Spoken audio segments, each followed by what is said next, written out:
C'est depuis le 13 juin dernier que les travaux de modernisation de la chaussée d'Ouvira au Sud Kivu, spécifiquement sur la route nationale numéro 5 dans son tronçon compris entre Kavivira et Kalundu, long de 10 km, sont suspendus.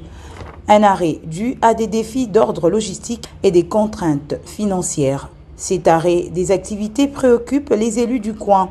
Voilà qui a conduit le caucus des élus d'Ouvira dans le Sud Kivu chez le ministre d'État en charge des infrastructures et travaux publics.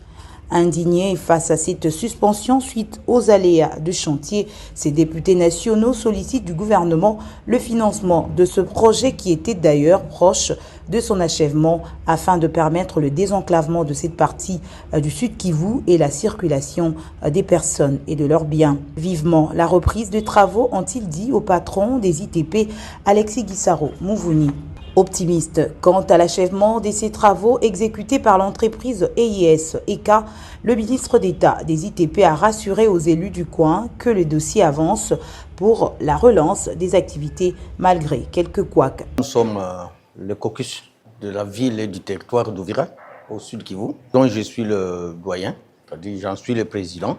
L'honorable Missa de Mugombe est le vice-président et les deux collègues Amini Chemou Kabaka et les vice sont nos co-rapporteurs. Et nous sommes venus voir le ministre d'État des Infrastructures, Alexis Gisaro, qui est aussi député élu d'Ouvira, et en même temps ministre des Infrastructures et Travaux publics, pour une question majeure.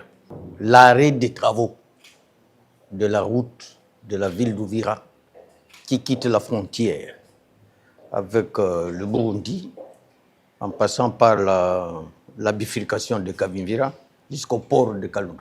L'opérateur économique burundais qui fait les travaux a préfinancé les travaux en cours. Et apparemment, le gouvernement congolais a du mal, non seulement à financer la suite des travaux, mais également à lui payer ce qui est déjà préfinancé.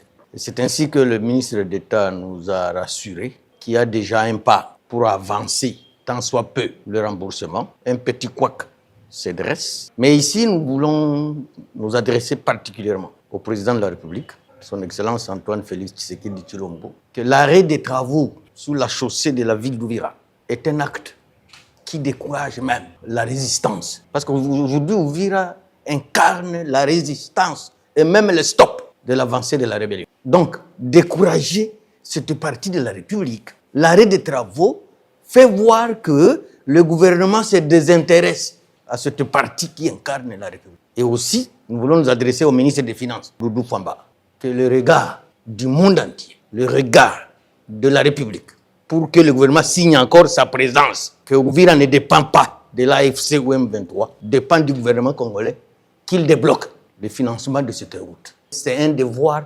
moral, c'est un devoir politique, qu'il n'y a que ces travaux-là qui incarne que Ouvira fait partie intégrante de la République démocratique du Congo et dépend du gouvernement congolais. Et à la Première ministre de faire pression sur ces membres du gouvernement concernés par cette étape. Comme autorité budgétaire, les députés nationaux élus d'Ouvira, satisfaits des échanges avec Alexis Gisaro Mouvouni, promettent de jouer pleinement leur rôle pour le succès de ce projet attendu par la population d'Ouvira.